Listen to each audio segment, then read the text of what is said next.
Assalamualaikum warahmatullahi wabarakatuh.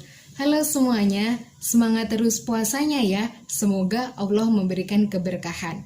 Kami dari kelompok 4 yang beranggotakan Ani Yustikasari, Didit Saifuddin Latif, Juvita Indri Puspitasari, dan Lailatul Kumayaroh akan mempresentasikan mengenai distribusi pendapatan. Baik, untuk pembahasan yang pertama akan disampaikan oleh saya sendiri, Ani Yustikasari, NIM akhir 151, mengenai redistribusi pendapatan pro dan kontra. Sebelum kita membahas lebih lanjut mengenai pro dan kontranya, alangkah baiknya kita mengetahui apa yang dimaksud dengan distribusi dan redistribusi.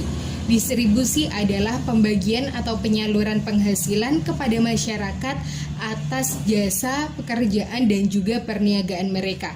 Sedangkan redistribusi atau yang disebut dengan pendistribusian kembali pendapatan adalah usaha yang dilakukan oleh pemerintah untuk mengoptimalkan kemerataan, atau bisa juga dikatakan pendistribusian kembali pendapatan dari masyarakat yang kaya kepada masyarakat yang miskin.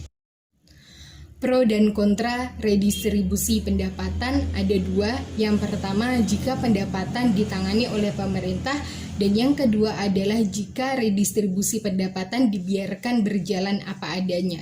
Mengenai redistribusi pendapatan yang ditangani oleh pemerintah itu didorong oleh 3 alasan mengenai pro kontranya. Yang pertama adalah alasan keadilan. Hal ini dikarenakan prinsip keadilan sangat diutamakan untuk mewujudkan kemerataan. Maka untuk mewujudkan kemerataan itu diperlukan yang namanya campur tangan dari pemerintah. Mengapa tidak perseorangan? Karena perseorangan itu merupakan bagian kecil dari masyarakat yang dianggap kurang mampu untuk mewujudkan prinsip keadilan untuk seluruh masyarakat, dan juga seringkali kurang berhasil dalam merealisasikannya. Alasan yang kedua, bahwa di dalam redistribusi pendapatan terdapat public goods. Yang dimaksud public goods di sini bukan redistribusinya, melainkan akibat yang ditimbulkannya. Kita juga tahu bahwasanya di dalam public goods itu mempunyai sifat non-rivalry consumption dan non-exclusion. Dengan adanya redistribusi pendapatan ini, maka rakyat miskin akan mempunyai pendapatan yang lebih tinggi, sehingga tingkat keresahan dan juga kejahatan di dalam masyarakat akan semakin menurun. Selain itu, ini juga berefek pada tingkat kesehatan yang semakin membaik. Maka, jika public goods ini diinginkan keberadaannya yang lebih baik, harus diupayakan oleh pemerintah. Berkaitan dengan hal tersebut, kita bisa melihatnya melalui kurva seperti ini. Nah, di sini terdapat garis vertikal yang menggambarkan pendapatan orang kaya dan garis horizontal yang menggambarkan pendapatan orang miskin. Mulanya total pendapatan sebanyak 220 miliar. Dari distribusi pendapatan, orang kaya mendapatkan 200 miliar dan orang miskin 20 miliar. Dengan tingkat kepuasan orang kaya berada di kurva ta'ajuh 1. Untuk kepuasan orang miskin tidak digambarkan di sini.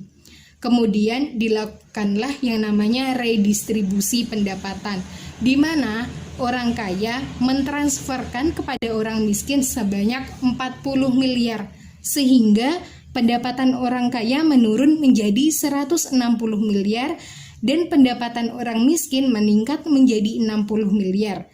Dengan tingkat kepuasan berada di kurva ta'ajuh 2. Kurva ta'ajuh 2 ini menggambarkan lebih tinggi daripada kurva ta'ajuh 1. Ini berarti kepuasan dari orang kaya meningkat. Alasan ketiga berhubungan dengan politik.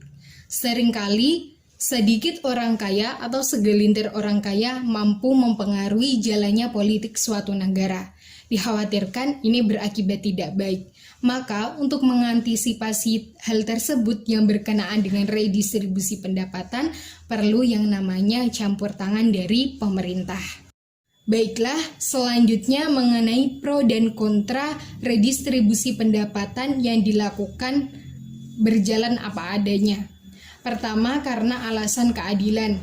Dalam hal ini dianggap bahwasanya orang-orang yang berkemauan untuk bekerja keras, rajin, kemudian mempunyai kecakapan itu memiliki korelasi yang positif yang berkenaan dengan pendapatan. Artinya mereka dianggap layak untuk mendapatkan imbalan yang sesuai.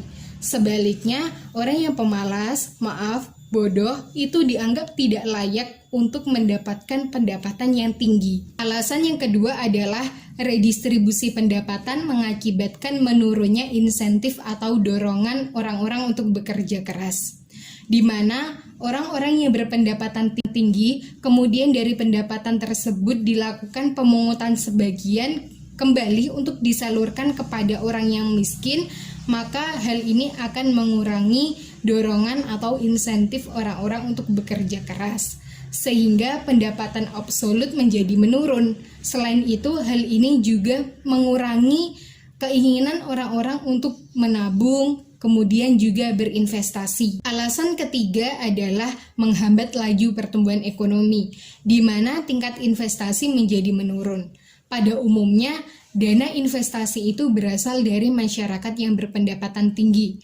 Dalam hal ini, redistribusi pendapatan dianggap menurunkan jumlah tabungan atau investasi sehingga dapat mengganggu laju pertumbuhan ekonomi. Jadi, berdasarkan uraian di atas, perlu atau tidaknya redistribusi pendapatan itu bergantung pada sejauh mana pemerintah mampu mendistribusikan pendapatan itu dengan baik. Kedua, sejauh mana pemerintah mampu mengupayakan pemerataan distribusi pendapatan. Dan yang ketiga adalah sejauh mana masyarakat mampu mengaspirasi pendapatan uang yang diterimanya. Untuk pembahasan selanjutnya akan disampaikan oleh rekan saya. Subbab yang selanjutnya adalah beberapa kesulitan pengukuran derajat ketidakmerataan distribusi pendapatan. Pada umumnya, tinggi rendahnya pendapatan tergantung pada tinggi rendahnya nilai tambah dalam produksi barang dan jasa.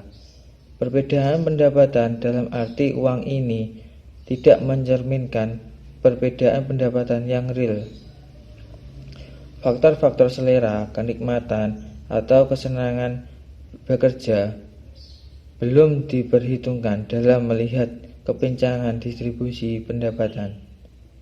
Orang dengan tingkat pendidikan yang sama yang bekerja dalam bidang pendidikan biasanya penghasilannya lebih rendah dibandingkan dengan mereka yang bekerja di perusahaan asing.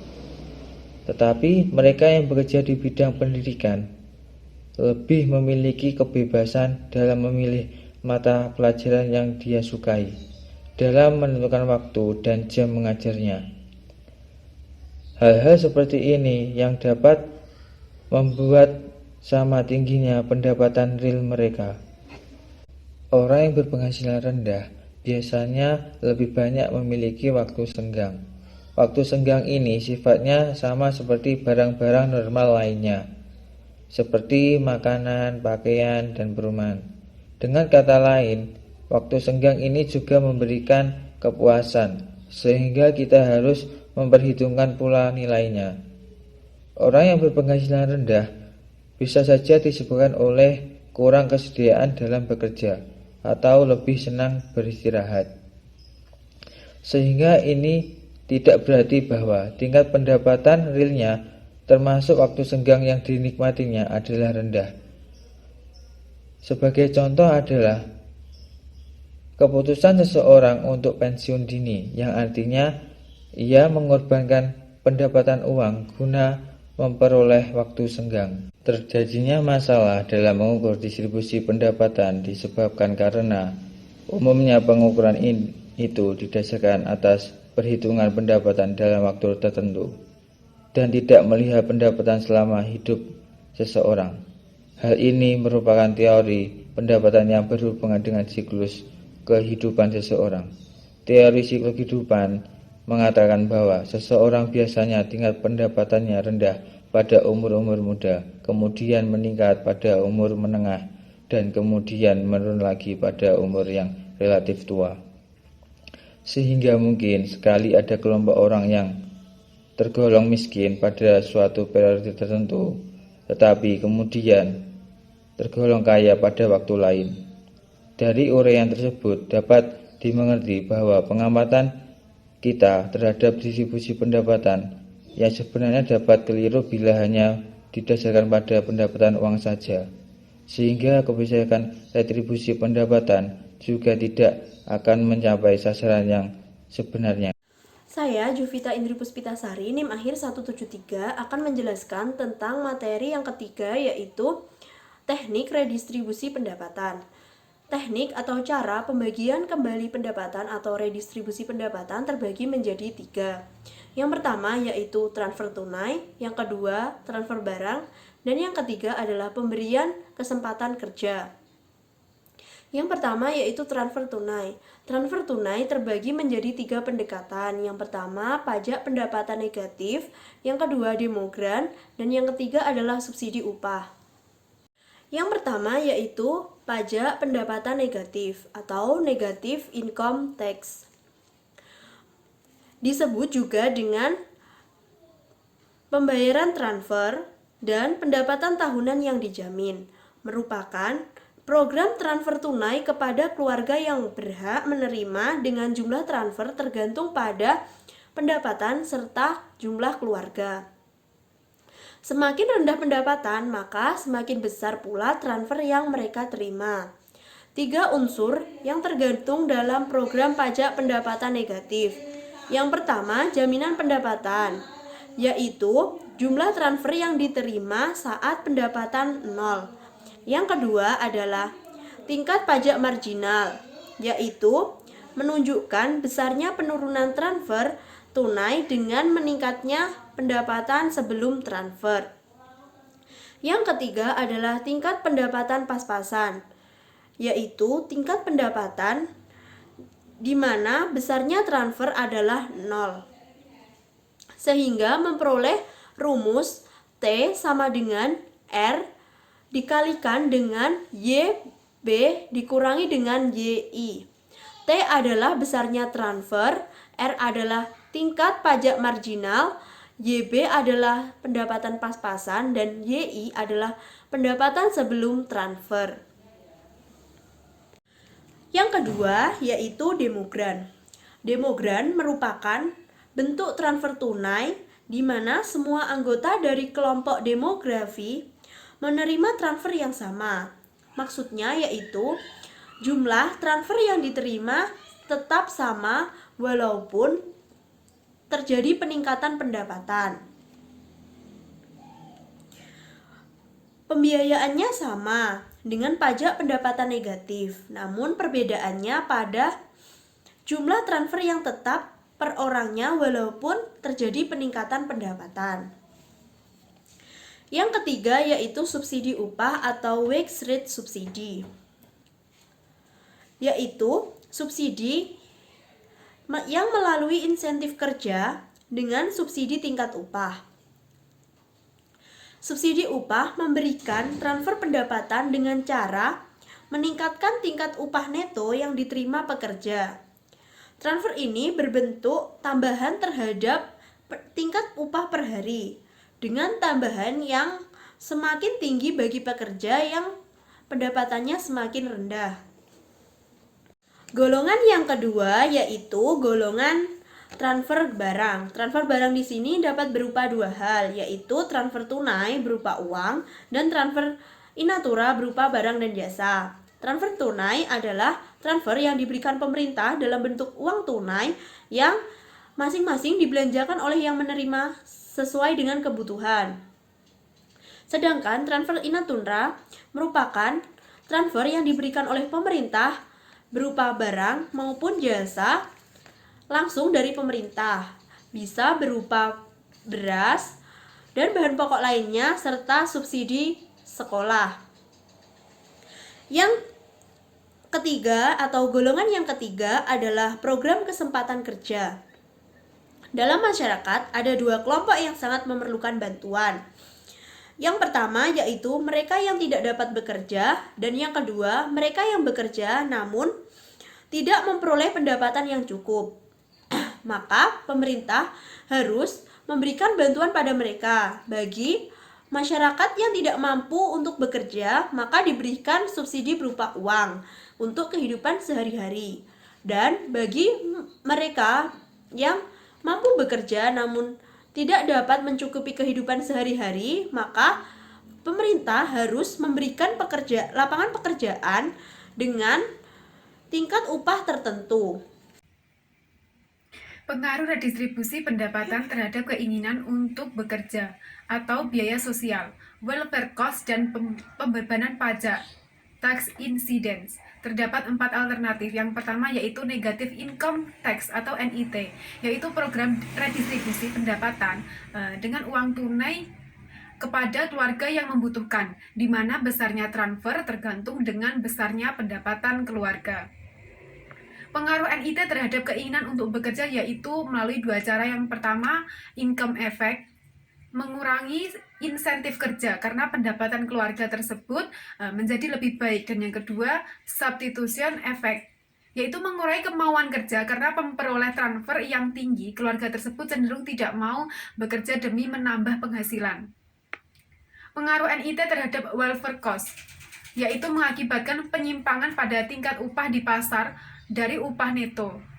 NIT mengakibatkan tingkat upah neto menjadi rendah dan dalam hal ini akan mempengaruhi jam kerja karena dianggap upahnya terlalu rendah sehingga terjadi kesenjangan dan menimbulkan welfare cost. Pengaruh NIT terhadap tax incident menyebabkan para penerima transfer mengurangi penawaran jam kerja mereka.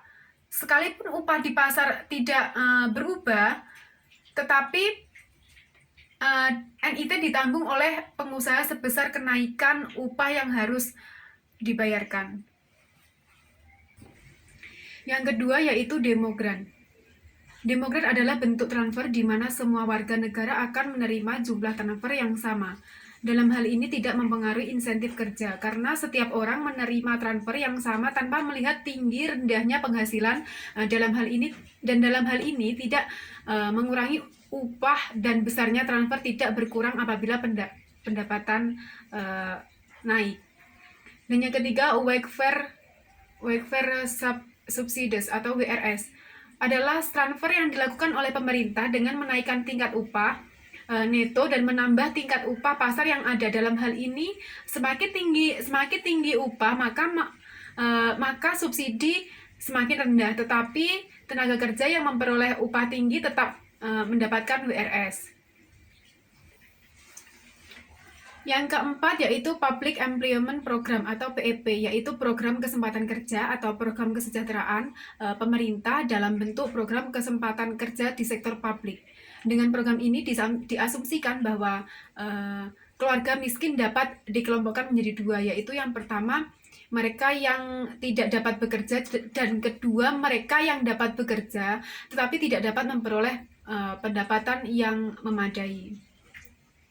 Selanjutnya, kami akan mereview jurnal yang berjudul Pengaruh Pertumbuhan Ekonomi terhadap Distribusi Pendapatan di Provinsi Aceh yang bersumber dari jurnal Samudra Ekonomika dengan volume 1 nomor 2 halaman 174 sampai 182 tahun 2017. Penulisnya Nurlina dan T. Muhammad Iqbal Khaira. Reviewer 1. Ani Yustika Sari NIM 151, 2. Didit Saifuddin Latif NIM 163, 3. Juvita Indri Puspita Sari NIM 173, 4. Lailatul Komayaroh NIM 177. Tanggal 25 April 2021. Tujuan penelitian adalah untuk mengetahui atau mengidentifikasi seberapa besar pengaruh pertumbuhan ekonomi terhadap distribusi pendapatan di Provinsi Aceh. Variabel penelitiannya yaitu variabel independen berupa pertumbuhan ekonomi dan variabel dependen berupa distribusi pendapatan Provinsi Aceh. Data dan metode penelitian. Penelitian ini merupakan penelitian analisis deskriptif kuantitatif.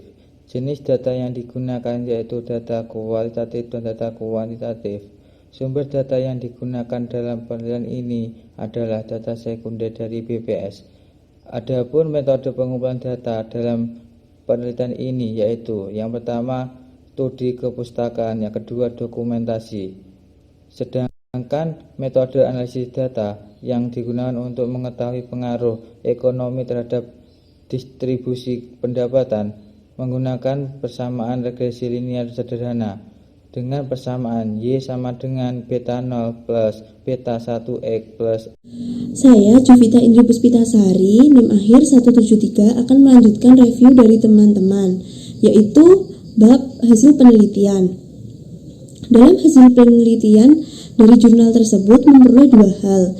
Yang pertama yaitu pertumbuhan ekonomi berpengaruh negatif dan tidak signifikan terhadap indeks Gini. Yang kedua adalah distribusi pendapatan berbanding terbalik dengan indeks Gini. Yang pertama yaitu pertumbuhan ekonomi berpengaruh negatif dan tidak signifikan terhadap indeks Gini, sehingga menyebabkan pertumbuhan ekonomi berpengaruh negatif dan tidak signifikan terhadap distribusi pendapatan di Provinsi Aceh. Dengan demikian, pertumbuhan ekonomi berpengaruh positif terhadap distribusi pendapatan. Karena semakin tinggi pertumbuhan ekonomi, maka distribusi pendapatan akan semakin merata. Lalu yang kedua yaitu distribusi pendapatan berbanding terbalik dengan indeks Gini, sehingga pertumbuhan ekonomi berpengaruh negatif terhadap distribusi pendapatan. Karena nilai indeks Gini semakin mendekati angka 0, maka distribusi pendapatan akan semakin merata. Kelebihan dari jurnal tersebut adalah yang pertama, data sekunder bersumber dari lembaga-lembaga pemerintahan yaitu BPS, sehingga data tersebut jelas adanya. Dan yang kedua disertakan kurva Lorenz dan kurva koefisien Gini, sehingga mudah digunakan untuk mengukur derajat ketimpangan. Selanjutnya Kekurangan pada jurnal tersebut, data pada jurnal tersebut kurang lengkap karena tidak disertakan angka atau nilai per tahunnya. Nilai per tahun, berapa angka pertumbuhan ekonomi terhadap distribusi pendapatan di Aceh. Kesimpulan dari jurnal tersebut yaitu pertumbuhan ekonomi berpengaruh negatif dan tidak signifikan terhadap distribusi pendapatan. Dengan demikian, hipotesis yang menyatakan pertumbuhan ekonomi berpengaruh positif dan signifikan terhadap distribusi pendapatan di Provinsi Aceh ditolak.